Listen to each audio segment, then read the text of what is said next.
Hello everyone, welcome back to my channel, and if you are new here, hi, my name is Natasha and it's fantastic to have you here. For today's video, we are unboxing and taking a look at the Oracle of the Witch, Reclaim Your Birthright. This is by Flavia Kate Peters and Barbara Meiklejohn-Free, illustrated by Mira Nurdianti. Hopefully I said that correctly. This is published by RockPool, retailing for $24.95 in the US and $18.99 in the UK. I really like the bright red. That's really fun. Okay, so, and as always in the description box below, I will link the legitimate places that you can purchase this deck should you want to. Okay, it's time for all witches to reawaken to the magic of the old ways. Oracle of the Witch has been created to empower all of those who wish to explore the ancient path of the wise. It is packed with wisdom and guidance, and it can be also used as a teaching tool for both seasoned witches and dabblers. Each card has a magical message and witch tips, and you will learn how to understand both the shadow and light side of the messages. A magical incantation is also supplied to enable you to draw from and connect with the ancient wisdom of yesteryear. Discover how to harness your personal power as you forge together the mystical forces of nature in conjunction with ancient wisdom, magic, and ritual. 44 cards and a guidebook.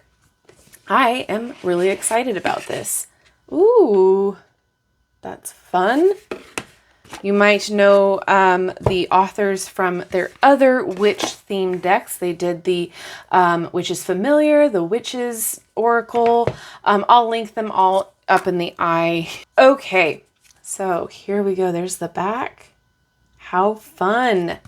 All right, let's just take a peek at the guidebook real fast to see what's all included. Yay, we get page numbers. I'm so excited. Okay, we have the intro, how to use the cards, and then the meanings, it looks like. Okay. Who was the Oracle? So some info on that. More info on reclaiming your birthright. We have the invocation to the Oracle and how to use the cards. All right.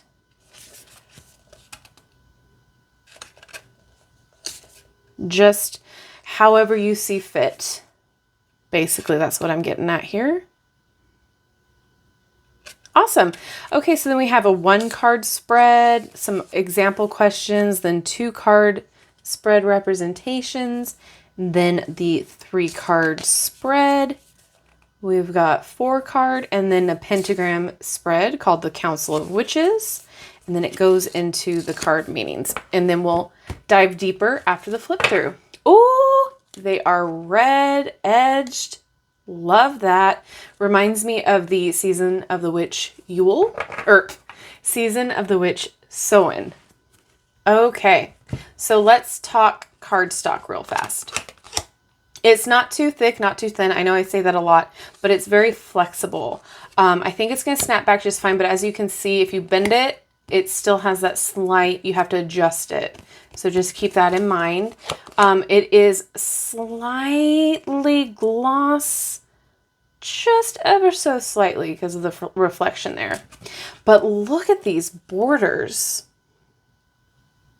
So much detail. All right, let's get into it. We have the number up top and the card name or title down below with a little keyword.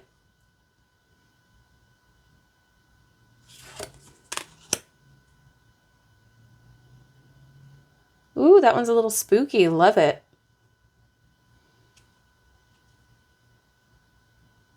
The art is fun.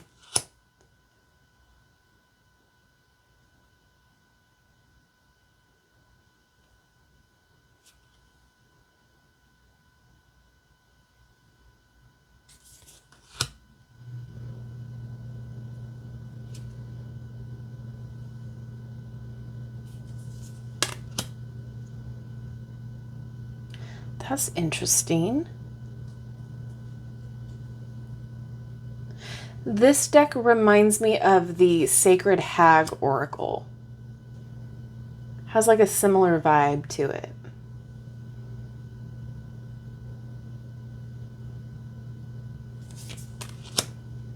Ooh, I'm really liking this. This is very fun. I have a tendency to like collecting all the witch-themed decks, so this is right up my alley here.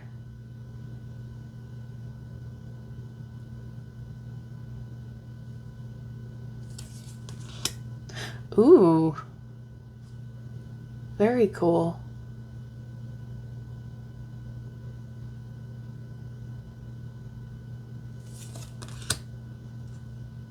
Oh my goodness, look at the little kitty cat and the bats.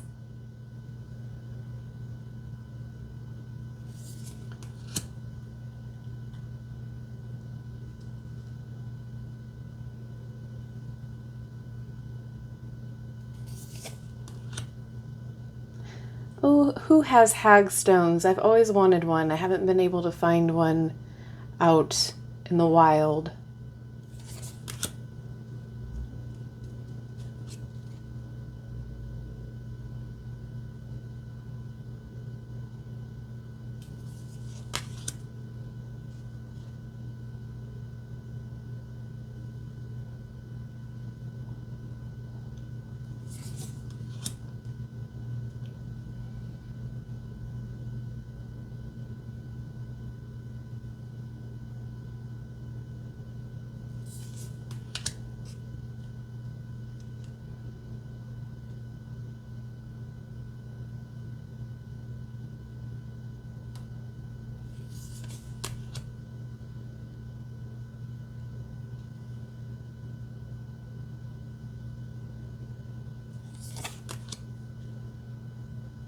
Aww.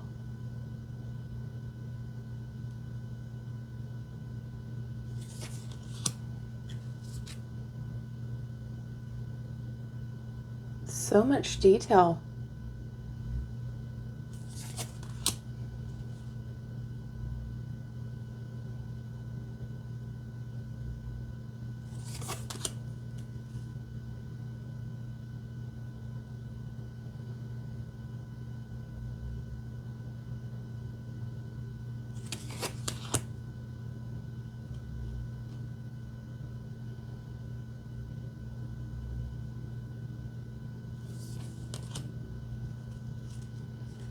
I don't think I have a deck that has just like one singular color throughout with the rest black and white. I'm trying to think if I do, but nothing is coming to mind. This is very interesting.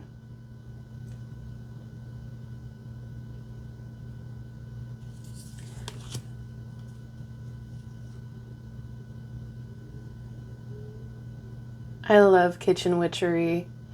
I will be making more videos of recipes and that sort of a thing soon.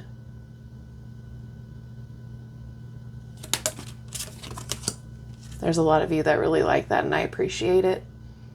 It's fun to get in the kitchen. Oh, that's a really cool take on scrying. Wow.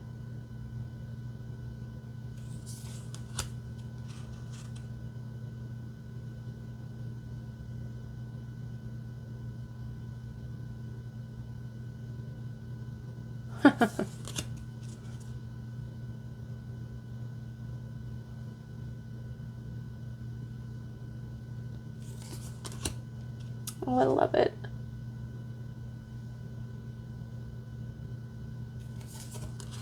I'm showing you the titles close up because for whatever reason my camera just does not want to clearly show the words on any of the cards. So I apologize for that, but until I can upgrade, gotta make do.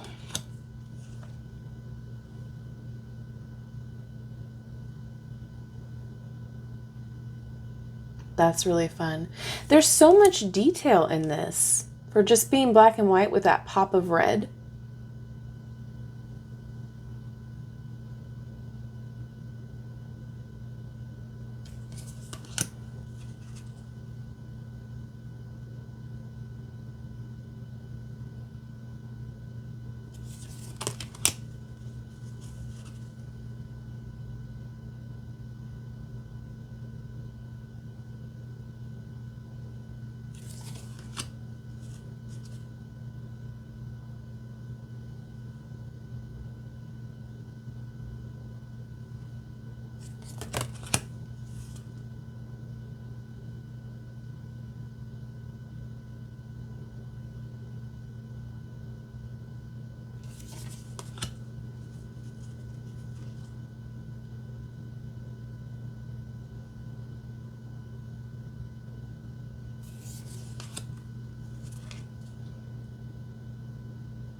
I love her hairstyle. It's fun.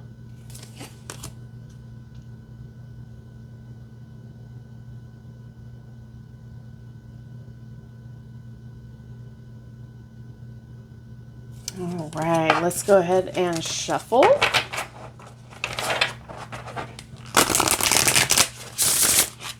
Yeah, just fine. I don't have an issue with the cardstock at all. It shuffles well. This way too. All right, can I get a card to read, please? All right, we're gonna read for Aradia. Aradia. Goodness, magic. Handy dandy table of contents, 30. Oh, we got a lot of info. All right. The magic in your bones calls you to rise to the challenge. Don't hide your witchcraft. So, witchy guidance. When it comes to high grand magic, we witches practice the ancient rites of old witchcraft, which, in its diversity, considers all aspects of theatrical, ceremonial, and ritual magic. We also work with natural magic and follow the path of folk wisdom, using candles, herbs, and divination objects to assist in spells and magical workings. To access and understand the invisible realms is a mystical measure for those like you with uncanny witchy gifts.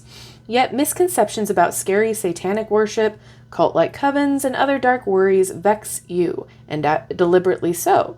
For there are many who would cast you out for your beliefs and tirelessly twist the truth and cause you to doubt, thus cloaking your supernatural senses through a veil of cynicism. Way back in antiquity, Aradia shared with the world the secretive practice of witchcraft in order to face down all opposers and persecutors of magic, to set free those who have been disempowered and reconnect them with their personal power. However, don't mistake her for your savior. Instead, you must believe in your own super witch powers to see through magical eyes and to never fear your gifts. Magic runs through your veins, and you are reminded to perceive, accept, and harness it as a tool to attain your heart's desire and for healing and empowerment. Calling yourself a witch is an act of defiance that fights magical resistance and is a testament to the wise ones who have walked the path of the old ways before you. It is time to liberate the witch within and claim your rightful place among the craft of the wise as a true magician. Light side unveiled. Claiming your truth path as a witch shifts your personal energy to enhance your natural powers, bringing healing, balance, and magic into your life and the world around you. Trust in your abilities and the ancient powers that support your magical path. The shadow side unveiled. Dabbling in magic for selfish, harmful, or malicious purposes is certain to come back on you. Be careful what you wish for. It's not worth the risk. So then there's an incantation to Aradia. And then we have witchery. White magic is a benevolent practice of kind and good ethics that helps to heal or benefits yourself and others in some way. Black magic is a dark practice that seeks selfish power and individual advancement and can be used to incite harm, destruction, and even death. Gray magic is a practice of working with a neutral force, using both white and black magic, but with neither one overpowering the other and respecting both. All right. Honestly, I really like this. I feel like this is a great deck to get if you are on the path. I think this is great just for personal internal work. If you are trying to learn the path, if you are trying to discover new things about the path, this would be great. I feel like this is a good divinatory tool just in general as well, if you're already on this path. Let me know what you think about it. I think it's fun. It's definitely a different deck than I have owned or what they've put out in the past. It feels very purposeful, and it feels very much like a powerful deck to utilize. I feel like this is definitely about reclaiming your path and really accepting what you are doing and where you are going with it and learning a little bit more about it. It's very it feels almost intense, but in a really good way. I feel like a lot of you, if you were to get this, it might reawaken some things in you, and that's a good thing. I'm kind of excited to start getting to use it a little bit more and to maybe do it more for a daily pull. I think more so for me personally, this will only be like a personal deck. I feel like this is going to be more of like maybe a ritual deck for me, maybe for like full moon and new moon uses. But let me know what you think about this. I think it's really cool. I think it's very different. It's very good as far as the price point goes. There seems to be a lot of information in the book here. I like that it goes into detail and then it gives you some, you know, I want to say history about it, as well as different ways to use the energy in the card. So that's really cool to see too. So very different feeling, very dynamic, but in a way unique way. Like I said, I don't think I have a deck that has just one primary color and then the rest is black and white. So, and I don't think it feels very overpowering to be using it as a spread like this either. So as always, let me know what you think about this deck down in the comment section below. I'm very interested to hear your thoughts. And if you haven't done so already, don't forget to like, subscribe, and hit that notification bell on your way out of this video. That way you will never miss an upload from me. Thank you so much for hanging out with me today. I love you and I like you. Have a wonderful rest of your day, and I will see you in my next video. Bye-bye.